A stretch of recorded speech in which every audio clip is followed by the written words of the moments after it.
everyone. I'm Amy Connell. Thanks for tuning in to Lessons to My Teenage Self. This is the shortcut you need to thrive in your physical, mental, and spiritual health. As a personal trainer and nutrition coach, I'm passionate about empowering you to find your best version of health.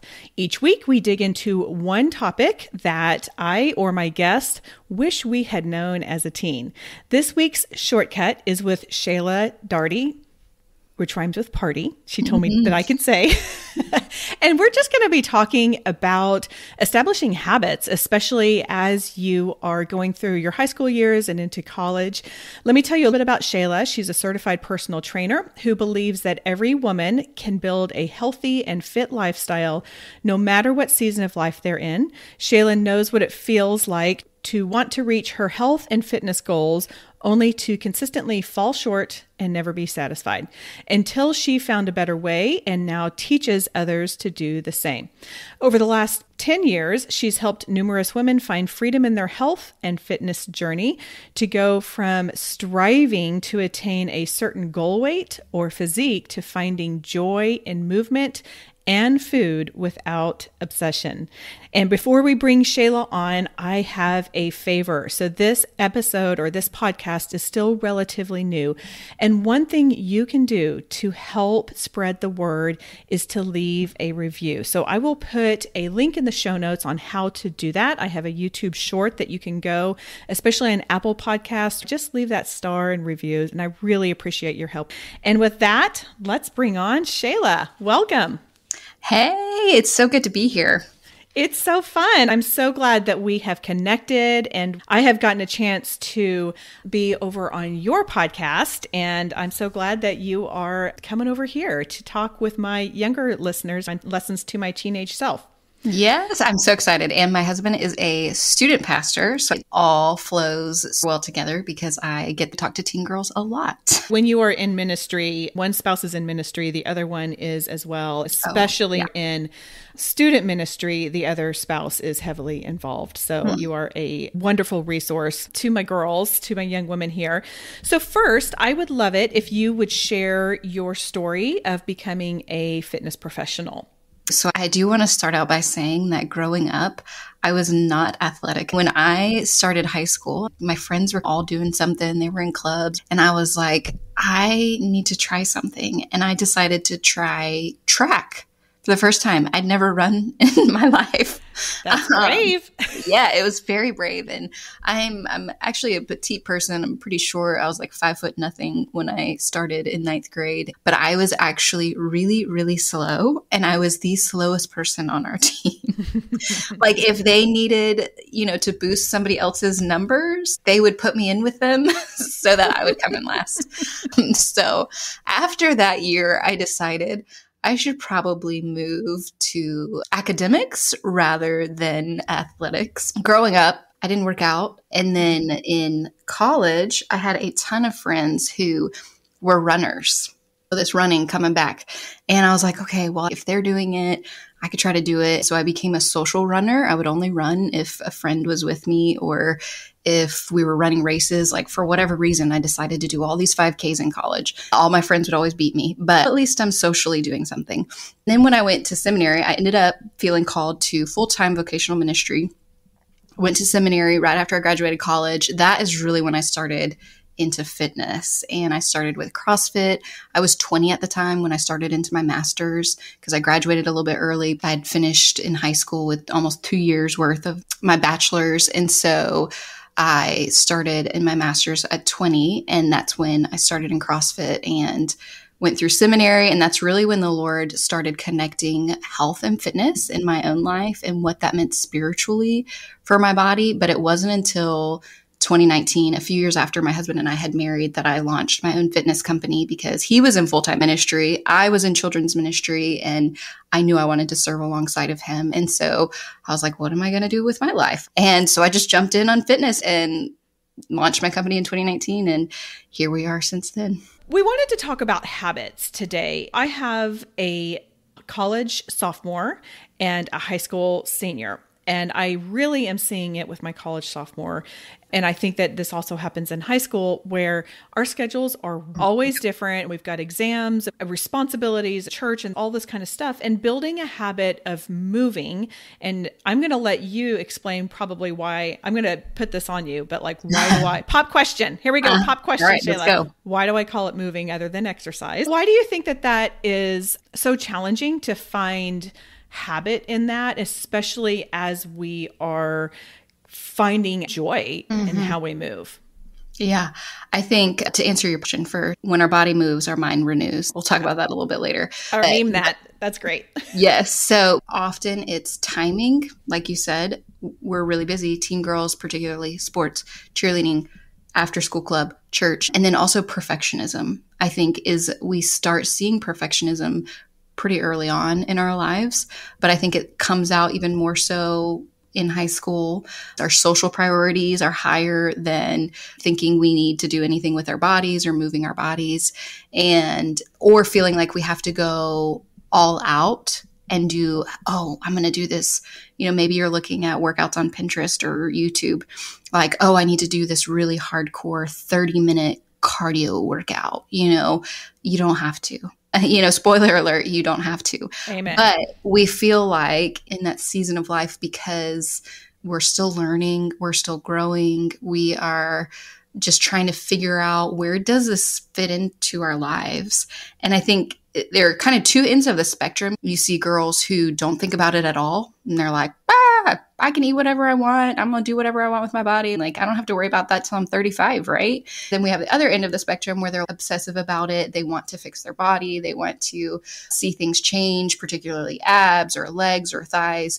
And so it's timing and usually perfectionism that are really the challenge of learning how to move our bodies well. It's not always going to look perfect, but figuring out, which we're going to talk about in a minute, figuring out how to find movement that is enjoyable and will help you see your body from a different perspective is key to building any kind of habit or rhythm when it comes to movement. I definitely want to go there, especially through that lens of perfectionism. That is not something I had thought about. And I think you are spot on, because we do. I mean, women my age do that. They're like, all right, I'm ready to take care of myself. I'm ready to exercise. And so they go get some program, or they're seeing something on TikTok or Instagram. Yeah. And then they just feel like if they don't do it all, then I'm a failure, which is absolutely not true. So I love that you said perfectionism. I love that you said priorities, because there are a lot of priorities in our life.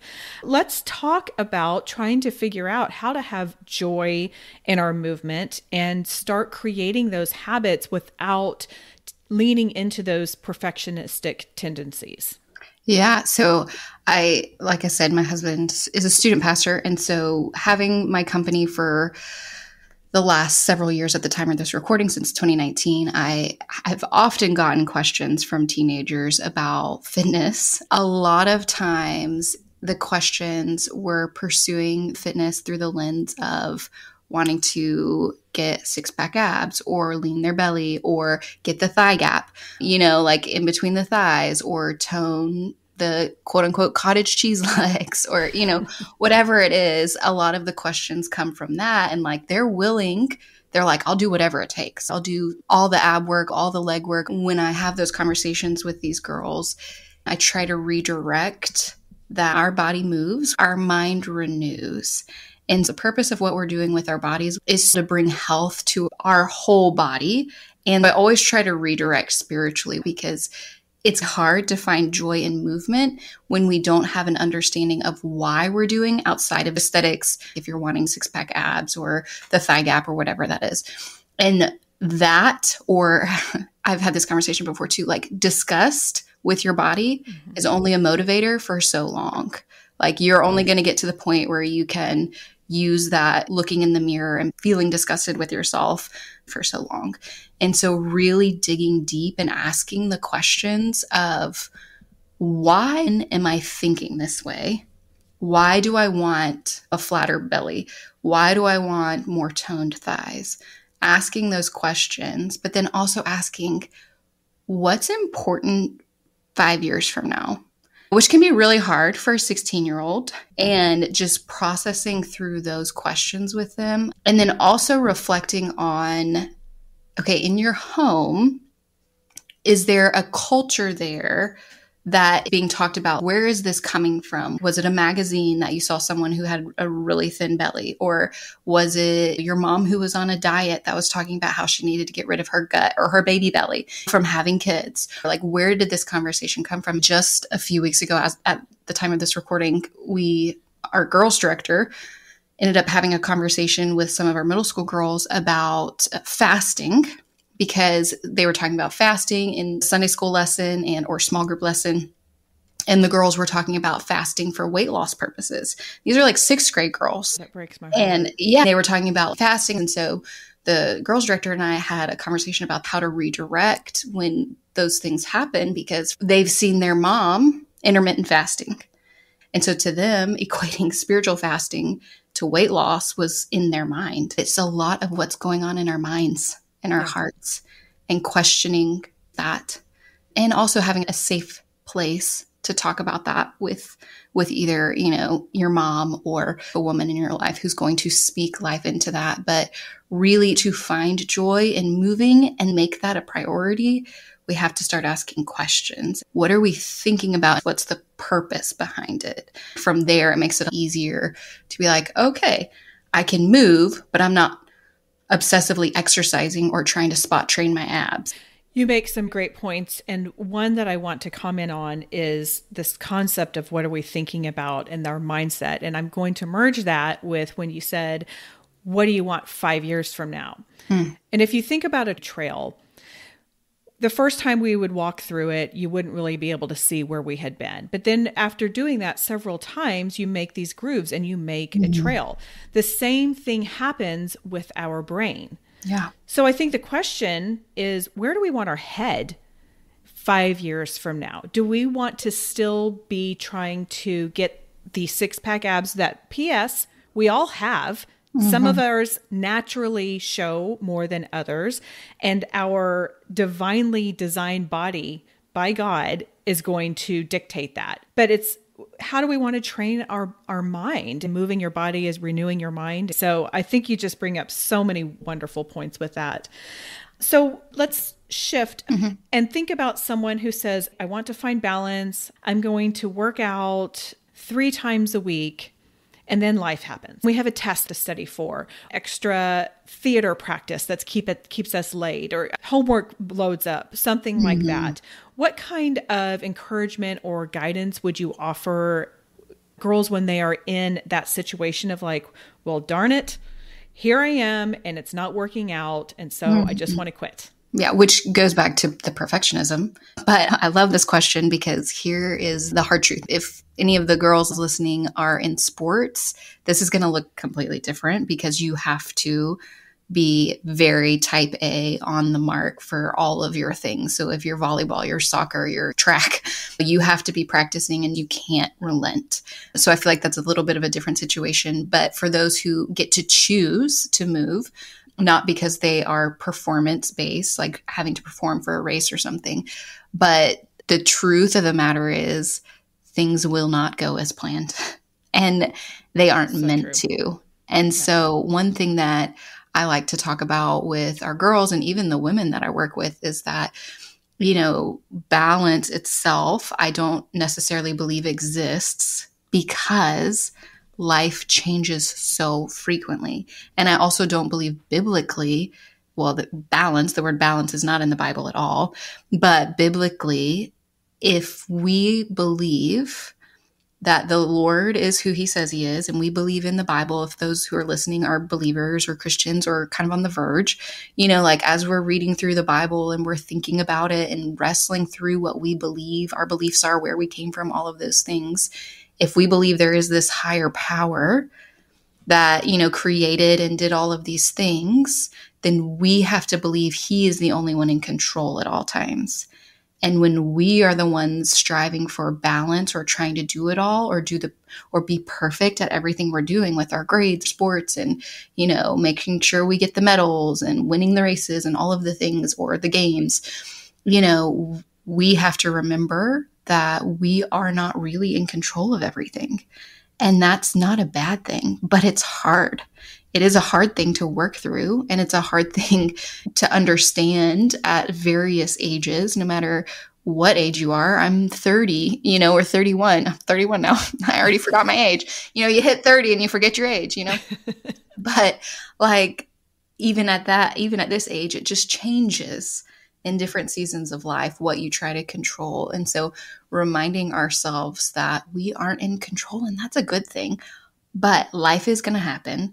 Life is going to hit our grades. We're going to have to focus on exams. We're going to have to focus on trying to, practice for the SATs, ACTs, whatever your state offers, for getting into college. And then even in college, we're going to have to focus on things, or if we're in sports, what we're going to do for the rest of our lives, all of these big questions that's okay. You can still do 1 day a week.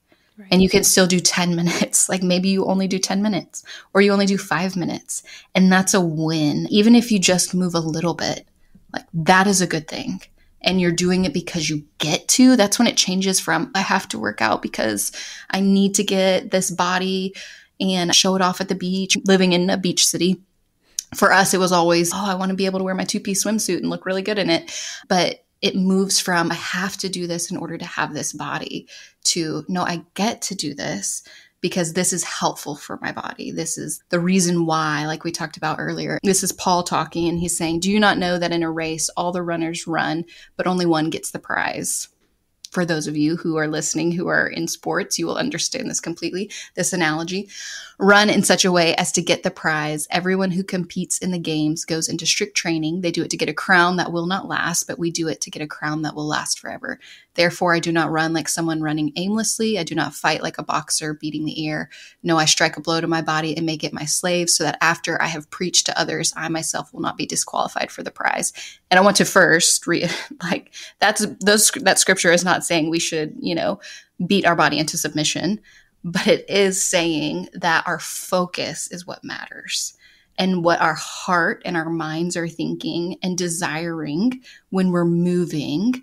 That should be the focus. Am I doing it just to get the crown, or am I doing it just to win the race, whatever the circumstances may be? And so in those times where you can't get it perfectly, just continue to ask questions, think deeply, ask the Lord questions too. Like, Lord, where does my body matter right now? Why am I thinking about getting a flat belly? Just being willing to ask questions, and just remember that we aren't meant to be in control. And that's a good thing. And that takes a lot of pressure off of us to be like, oh, look at that. The Lord's got this.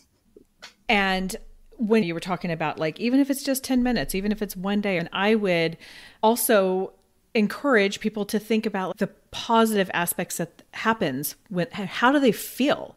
And even if they don't feel great, maybe you feel accomplished because you actually did something good for your body. And so retraining our brain, renewing our mind to the positive things of moving our body rather than the I have to work out, because you are right, Shaela, moving our body is such a gift. And I don't ever want to forget that. And I hope that that's something that everybody listening remembers as well. And you beat me to my question about a meaningful Bible verse. Thank you so much. I've got one last question based on our conversation. What one lesson would you give to your teenage self? Yes. So it goes along with everything we've talked about, but learn to reflect.